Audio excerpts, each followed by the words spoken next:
Specific relief act, जिसको हम बोलते हैं विनिर्दिष्ट अनुतोष अधिनियम, ये 1963 का एक्ट है, 1963 का एक्ट है। तो इसको इम्पॉर्टेंट चीज़ें हैं जो आपके एग्जाम में आ सकती है, कि उतना हम देख रहे हैं, ना कि हम डीप में जा रहे हैं। तो पहली चीज़, स्पेसिफिक रिलीफ एक्ट में टोटल 42 सेक्शंस हैं, 42 धाराएं हैं, 3 भाग हैं।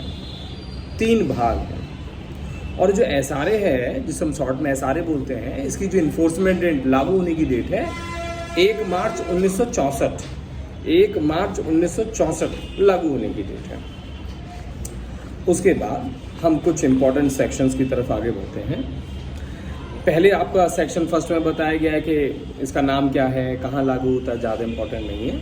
सेक्शन 2 में डेफिनेशंस दे रखी हैं, डेफिनेशंस भी मुझे कोई ज़्यादा इंपॉर्टेंट तो नहीं लग रही, बस 2C में ट्रस्ट बताया गया है और ठीक है। फिर उसका सेक्शन 4 में बताया गया है कि specific relief to be granted only for enforcing individual civil right, मतलब जो SRA है किसके लिए प्रदान किया जाता है, इंडिविजुअल सिविल राइट को लागू कराने के लिए, ना कि पेनल लॉज को। सिविल अधिकारों के प्रवर्तन के लिए ये प्रदान किया जाता है, ना कि दांडिक विधियों के प्रवर्तन के लिए, ठीक है। सेक्शन 4 में बस इतना ध्यान रखना है। सेक्शन 5 ये इंपॉर्टेंट है, 5, 6। सेक्शन 5 में आपको जो बताया गया है, सेक्शन 5 में है recovery of specific movable property. Section 5 में हम अचल संपत्ति की रिकवरी के संबंध में विशेष प्रोविजन है, और सेक्शन 6 में भी ये है, परंतु अंतर ये है कि यहाँ पर suit by person dispossessed of immovable property, यदि किसी व्यक्ति को जबरदस्ती उसे कब्जे से हटा दिया गया है तो उसको क्या कर रहे हैं हम, उसे वो वाद लेके आ रहा है, तो शूट यहाँ पर वह व्यक्ति ला रहा है जिसे विधिक प्रक्रिया के अनुक्रम के बिना जबरदस्ती उसको हटाया गया है। सेक्शन 6 है। सेक्शन 5 के लिए जो आधार है वो है टाइटल, हक के आधार पर वाद लेके आते हैं। यहाँ पर जो मैक्सिमम आपके पास समय है शूट दाखिल करने का, वो 12 साल है। और सेक्शन 6 में 6 मंथ है, 6 मंथ ये पोजेशन के आधार पर क्लेम कर सकते हैं, सेक्शन 5। परंतु सेक्शन 6 के अंतर्गत जो शूट नहीं लाया जा सकता उसको ध्यान देंगे। एक तो 6 महीने के पश्चात नहीं ला सकते जब आपको डिस्पोजेस कर दिया है, दूसरा अगेंस्ट गवर्नमेंट नहीं ला सकते, सरकार के विरुद्ध नहीं ला सकते, और तीसरा इसकी अपील नहीं होती, रिवीजन हो सकता है। ये आपका सेक्शन 6 बताया।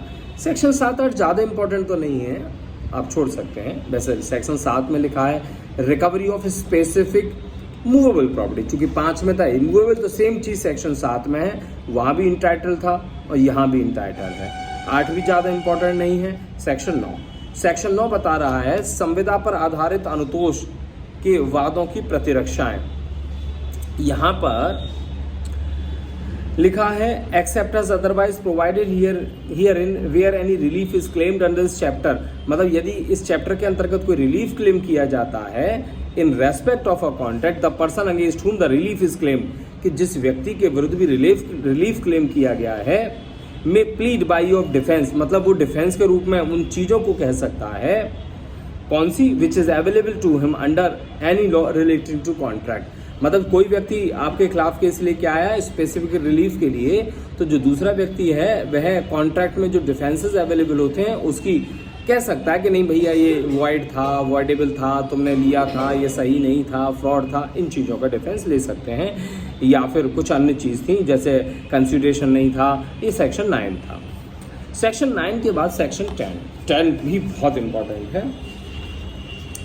सेक्शन 10 में बताया गया है specific performance in respect of contract, संविदा की बाबत विनिर्दिष्ट पालन। इसमें लिखा है, यह अमेंड हो चुका है, पहले नहीं था, यह हाल ही में अमेंड हुआ है। जो अमेंड हुआ है 2018 में हुआ है, सुनेंगे। न्यायालय द्वारा किसी संविदा का विनिर्दिष्ट पालन, यानी कि 2 चीज़ पूछी जाती है, कब संविदाओं का पालन कराया जा सकता है, कब नहीं। तो सेक्शन 10 ये बता रहा है संविदाओं का पालन, तो न्यायालय द्वारा किसी संविदा का पालन धारा 11, धारा 14, धारा 16 के उपबंधों के अधीन रहते हुए कराएगा। यानी कि स्पेसिफिक परफॉर्मेंस जो कराएगा सेक्शन 11, 14, 16 में जो प्रोविज़न है उनके अधीन रहते हुए, subject to the provision of section 11, 14 and 16। फिर सेक्शन 11 में बताया गया है दशाएं जिसमें न्यासों के संशक्त संविदाओं का विधिवत पालन, यानी कि न्यास के संबंध में जो संविदा का पालन कराना है वो सेक्शन 11 में है। सेक्शन 12 में हम जो बोल रहे हैं,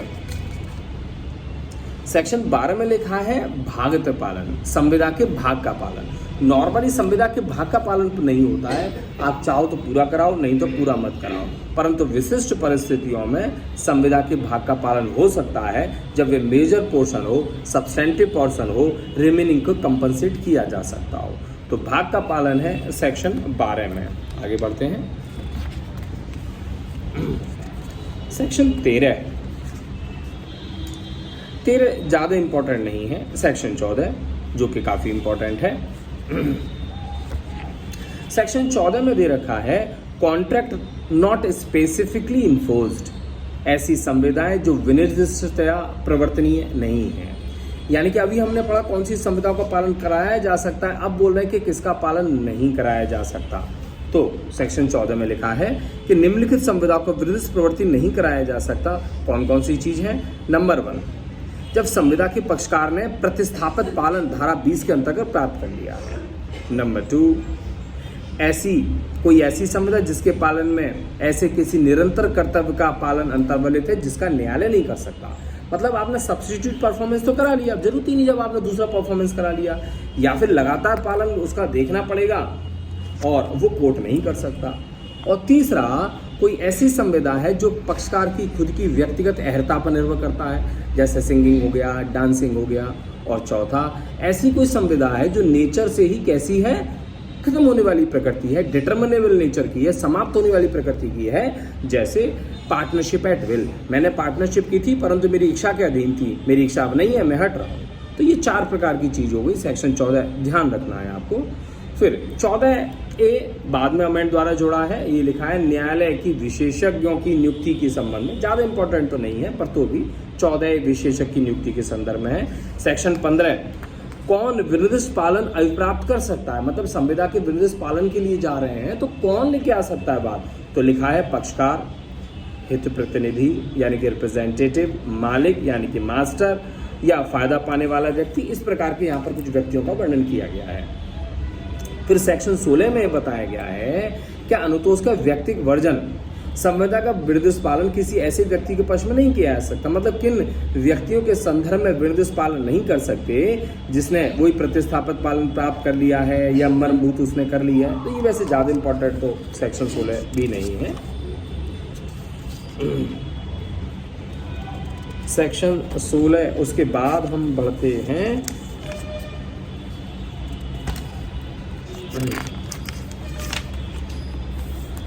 ये नया प्रोविजन है सेक्शन 20।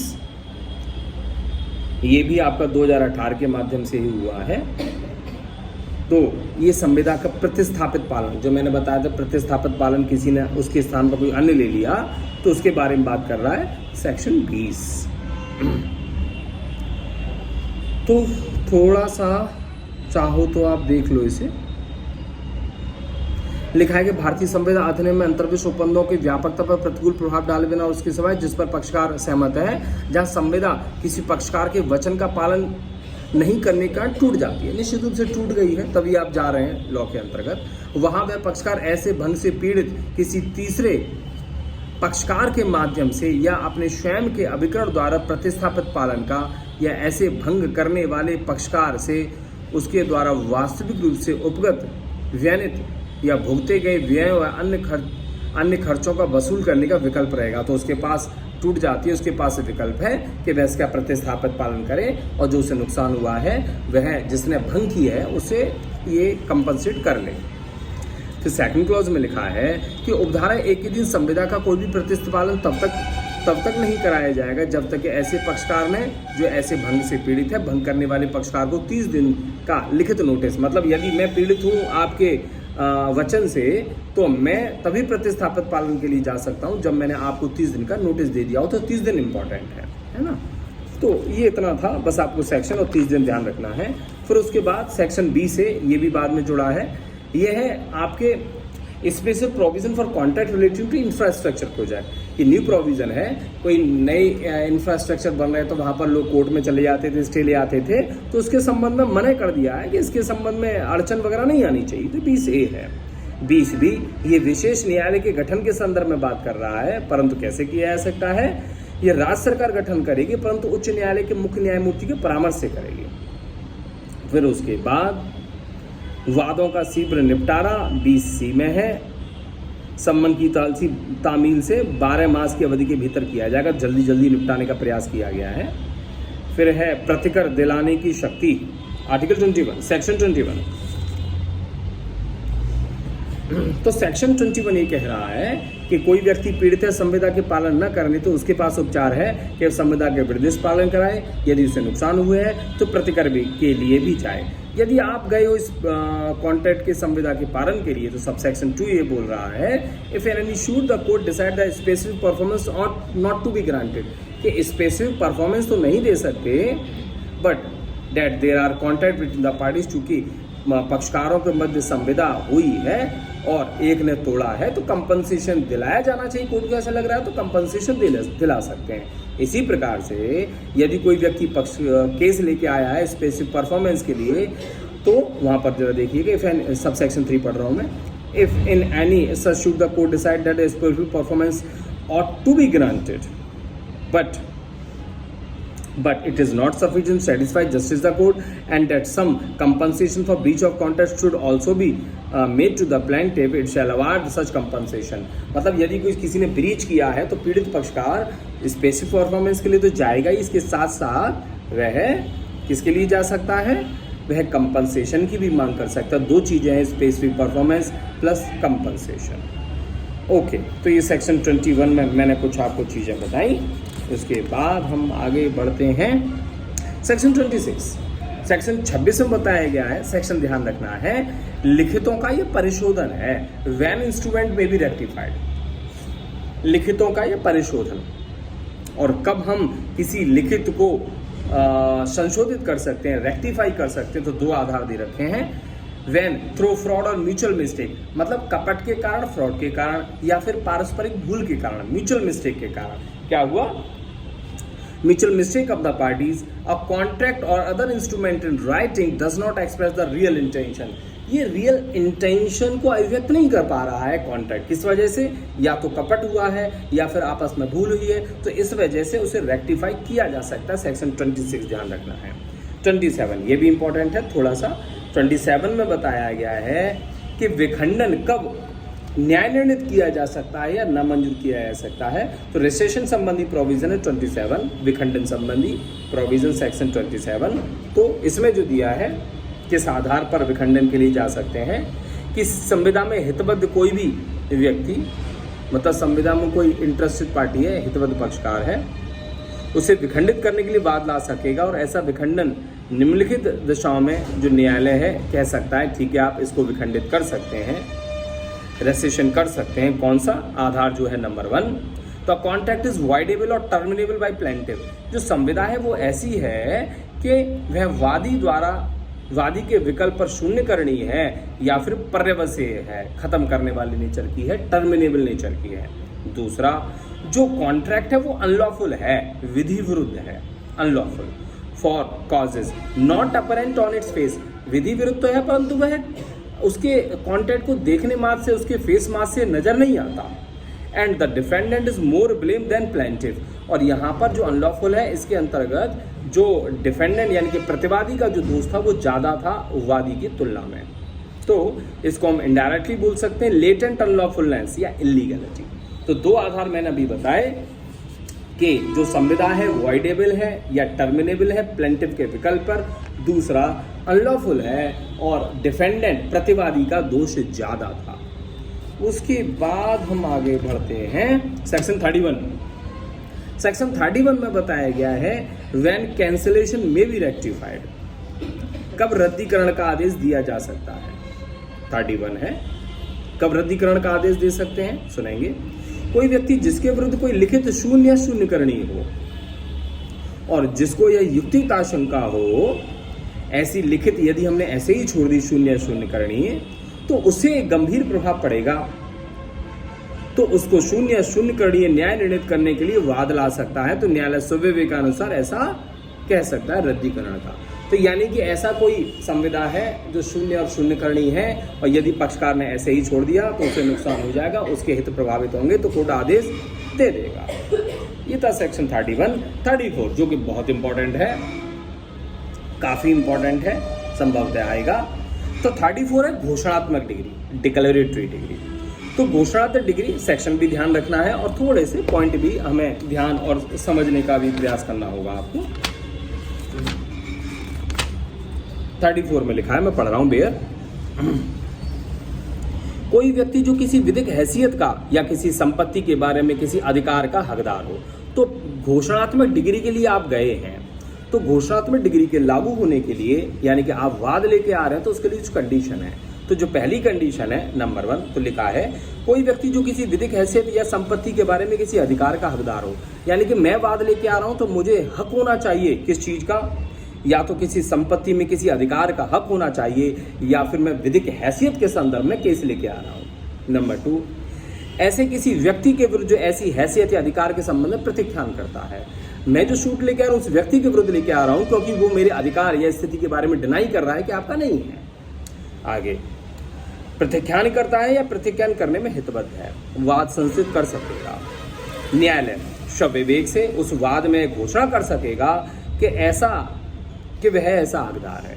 यानी कि मैं वाद लेके आया, जब मैं हकदार हूं, जब मैं अधिकार रखता हूं, जब मैं विधिक हैसियत रखता हूं, उस व्यक्ति के विरुद्ध जो मना कर रहा है आप नहीं रखते, तो न्यायालय को उचित लगता है तो ऐसा दे सकता है। न्यायालय बाउंड नहीं है, ये विवेक की शक्ति है। आगे वादी के लिए आवश्यक नहीं है कि वह उस वाद में किसी अनुतोष की, अतिरिक्त अनुतोष की मांग करे। यह आवश्यक नहीं है, जो है बस वही मांग करे, किसी अतिरिक्त अनुतोष उसके द्वारा मांग किया जाना उसके लिए आवश्यक नहीं है। एक परंतु दे रखा है, परंतु कोई भी न्यायालय वहां ऐसी घोषणा नहीं करेगा। न्यायालय डिक्लेरेटरी डिग्री नहीं प्रदान करेगा, घोषणा नहीं करेगा। किसके संबंध में? जहां की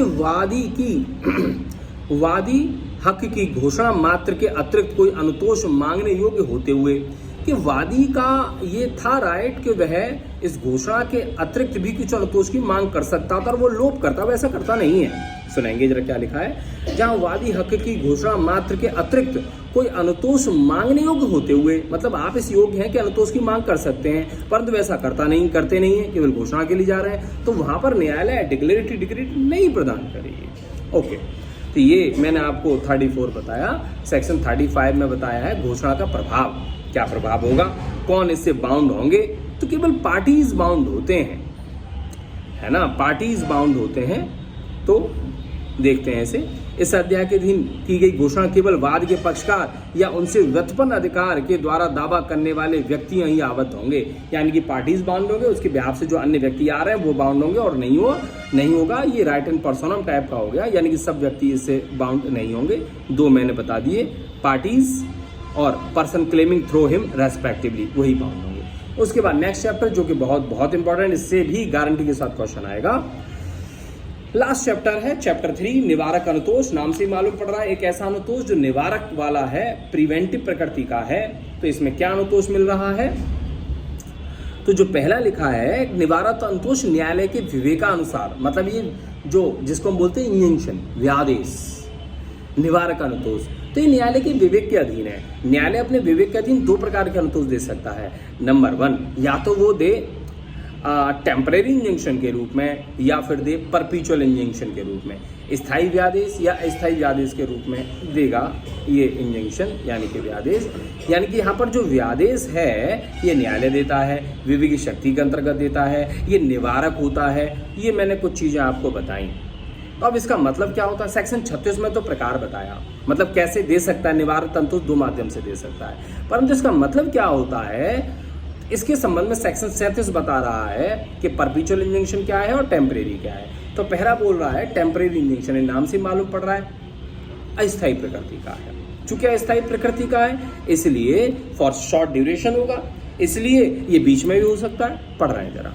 temporary injunction are such as are to continue until specified time, ये किसी विशिष्ट समय के लिए यानी कि थोड़े समय के लिए न्यायालय के अतिरिक्त आदेश तक बना रहेगा, या फिर न्यायालय के आदेश तक बना रहेगा। तथा वे वाद के किसी भी प्रकरण में अनुरोध किया जा सकते हैं। चूंकि टेम्परेरी है तो कभी भी प्रोसीडिंग में हम दे सकते हैं इसको, और सिविल प्रक्रिया संहिता द्वारा रेगुलेट होते हैं। इसके संबंध में प्रोविजन है सीपीसी में, यहाँ नहीं है। टेम्परेरी के संबंध परमानेंट देखते हैं। शाश्वत व्यादेश वाद की सुनवाई पर और उसके गुणागुण के आधार पर दिया जाता है डिग्री द्वारा। तो जो परपेचुअल इंजंक्शन चूंकि हमेशा मिलेगा, इसलिए पक्षकारों को अच्छे से सुना जाएगा, मेरिट्स पर देखा जाएगा, परखा जाएगा, एविडेंस देखे जाएंगे और लास्ट में जाकर डिग्री के माध्यम से प्रदान किया जाएगा। Can be granted by decree made at hearing and upon the merits of the suit. Okay, आगे the defendant is thereby perpetually enjoined, और यहाँ पर जो डिफेंडेंट होता है हमेशा हमेशा के लिए उसके विरुद्ध ही आ जाता है। perpetually enjoined from the assertion of right or from the commission of the act which would be contrary to the right of the plaintiff। जो प्लेंटिफ के राइट के विरुद्ध हमेशा हमेशा उसके विरुद्ध रोक दिया जाता है कि वह ऐसा काम नहीं करेगा। तो ये आपका हो गया परपेचुअल इंजंक्शन। इसके संदर्भ में प्रोविजन है सारे में, और टेम्परेरी इंजंक्शन के संबंध में है सीपीसी में। अब उसके बाद परपेचुअल इंजंक्शन कब दिया जाता है, सेक्शन 38 में बताया गया है। सेक्शन 38 ये बोल रहा है subject to the other provisions. इस अध्याय में अंतर्विष्ट या निर्दिष्ट अन्य उपबंधों का अधीन रहते हुए शाश्वत व्यादेशवादी को उसके पक्ष में विद्यमान बाध्यता के, चाहे वे अव्यक्त हो या विवक्षित, भंग के निवारण करने के लिए अनुरोध किया जा सकेगा। यानी कि जो आप व्यादेश दोगे वह किसके लिए दोगे, तो यहाँ पे लिखा है 38 में, इस अध्याय में अंतर्विष्ट निर्दिष्ट अन्य उपबंधों के अधीन रहते हुए शाश्वत व्यादेशवादी को उसके पक्ष में विद्यमान बाध्यता के, चाहे वह अव्यक्त विवक्षित, भंग के निवारण करने का अनुरोध किया। कहने का तात्पर्य है कि यदि प्रतिवादी का आपके प्रति कुछ दायित्व है और उसे वो दायित्व निभाना चाहिए परंतु वो नहीं निभा रहा है, तो इस दायित्व को वो ब्रीच ना करे, इसलिए वादी के पक्ष में ये शाश्वत व्यादेश देते हैं, है ना। तो किसके लिए देते हैं, व्हेन ग्रांटेड के ऑब्लिगेशन के फेवर में देते हैं, जो प्लेंटिफ के फेवर में है और जो डिफेंडेंट को निभाना है कि उसको ब्रीच ना करे। तो प्रिवेंट ना करने के लिए, ब्रीच ना करने के लिए वादी के पक्ष में होता है। और भी कुछ सेकंड क्लॉज पढ़ते हैं। जबकि ऐसी कोई बाध्यता संविदा से उद्भूत होती हो तब न्यायालय अध्याय 2 में अंतर्विष्ट नियमों के मतलब ये है कि यदि कोई जो बाध्यता उत्पन्न हो रही है वह कैसे उत्पन्न हो रही है, संविदा से, तो वो चीज न्यायालय देखेगा। थर्ड क्लॉज ये बोल रहा है जबकि प्रतिवादी वादी की संपत्ति के अधिकार या उपभोग पर आक्रमण करे। क्या करता है यहाँ पर प्रतिवादी, यहाँ पर प्रतिवादी जो वादी की संपत्ति है उस पर, उसके अधिकार पर, संपत्ति के अधिकार पर आक्रमण करता है, या फिर संपत्ति को अच्छे से उपभोग नहीं करता, उस पर प्रभाव डालता है, या उसकी धमकी देता है। कौन कौन सी चीज, दोबारा सुनिएगा। इफ द डिफेंडेंट इन्वेड और थ्रेटन टू इन्वेड, मतलब प्रतिवादी धमकी दे रहा है वादी के खिलाफ, किस संदर्भ में, प्लेंटिफ्स राइट के संदर्भ में, वादी के अधिकार के संदर्भ में, और इंजॉयमेंट या उसके उपभोग के संदर्भ में, किसके रिगार्डिंग, प्रॉपर्टी के रिगार्डिंग।